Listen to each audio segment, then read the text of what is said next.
সিরাজগঞ্জের জনসভায় যোগ দেবার আগে পথে বগুড়ার শাহজাহানপুরের একটি জনসভায় যোগ দেবার কথা রয়েছে তারেক রহমানের এবং এ বিষয়ে খোঁজ খবর রাখছেন আমাদের সহকর্মী মেহেরুল সুজন। অপেক্ষা করছেন আমাদের জন্য।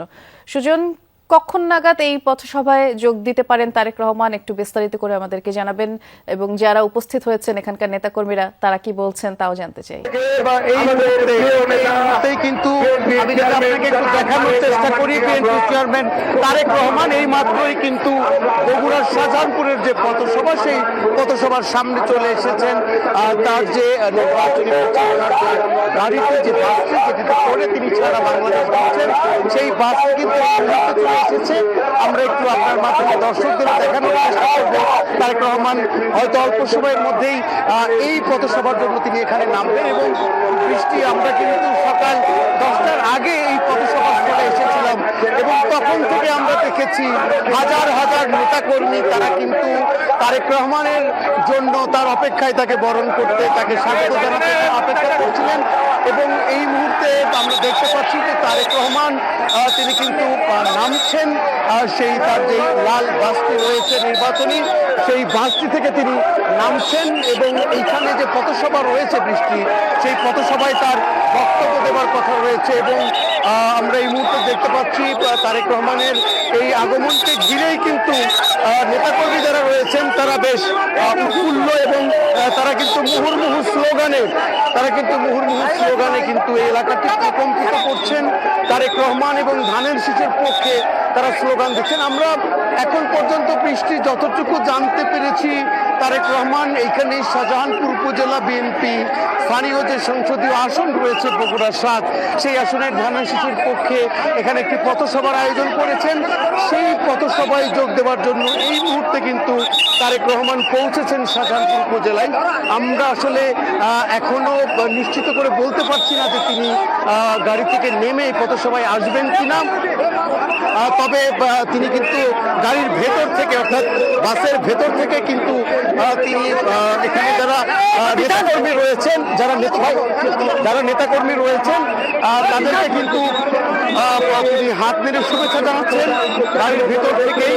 এবং আমরা এতক্ষণ পর্যন্ত যে তথ্য বৃষ্টি জেনেছিলাম যে তারেক রহমান বগুড়ার সেই নাচ গার্ডেনে, যেখানে তিনি গত 2 রাত এখানে রাত্রি যাপন করেছেন উত্তরাঞ্চলের সফরে এসে, তিনি সেখান থেকে বের হয়ে এই শাহজাহানপুরের পথসভায় আসবেন কিন্তু আমরা তথ্য পেয়েছিলাম। তবে এখন পর্যন্ত কিন্তু তারেক রহমান সেই তার নির্বাচনী বাস যেটি, সেই লাল বাসটা কিন্তু তিনি এখন পর্যন্ত নামেননি। তবে আমরা একটু দেখার চেষ্টা করছি আপনার মাধ্যমে বৃষ্টি, আমি দর্শকদের একটু দেখানোর চেষ্টা করব যে তারেক রহমান এই যে কর্মসূচি, এই যে পথসভা, সেখানে তিনি নামবেন কিনা আমরা আসলে এখনো নিশ্চিত হতে পারিনি। তিনি তার সফর সঙ্গীদের সহ তিনি কিন্তু গাড়ির ভেতরে আছেন। তবে আমরা বাহিনী তাতে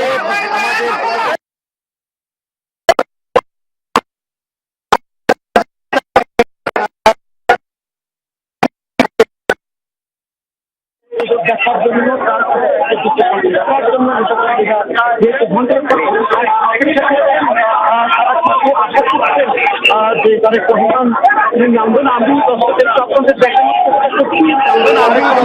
আপনাদের দেখানোর চেষ্টা করছি। তারেক রহমান কথা বলছেন, ভেতর থেকেই নেতাকর্মীদের উদ্দেশ্যে কথা বলছেন, যারা দীর্ঘ সময় ধরে যারা তারেক রহমানের জন্য অপেক্ষা করছে তাদের উদ্দেশ্যে কিন্তু তারেক রহমান কথা বলছেন। আমরা একটু দর্শক দেখানোর চেষ্টা করছি। এই মুহূর্তে স্থানীয় বিএনপি নেতা কর্মী এবং যারা রয়েছেন, স্থানীয় বাসিন্দা যারা রয়েছেন এই শাহজাহানপুরের, যারা দীর্ঘক্ষণ ধরে তাদের প্রিয় নেতার জন্য অপেক্ষা করছিলেন, তাদের সেটি সরাসরি দেখছিলামও। এবং মাত্রই যেমনটি সহকর্মী মেহেরুল সুজন দেখালো, বগুড়া শাহজাহানপুরের যেই পথসভায় যোগ দেবার কথা সেখানে মাত্রই পৌঁছেছেন তারেক রহমান, সরাসরি দেখাচ্ছিলাম সেটি।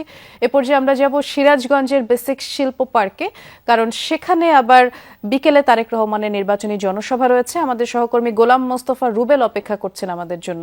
রুবেল, মাত্রই আপনি নিশ্চয়ই শুনছিলেন যে বগুড়ার শাহজাহানপুর এলাকায় পথসভায় সেখানে পৌঁছেছেন বিএনপি চেয়ারম্যান তারেক রহমান এবং নিশ্চয়ই সেটি শেষ করবার পর কিছুক্ষণের মধ্যেই সিরাজগঞ্জেও পৌঁছে যাবেন।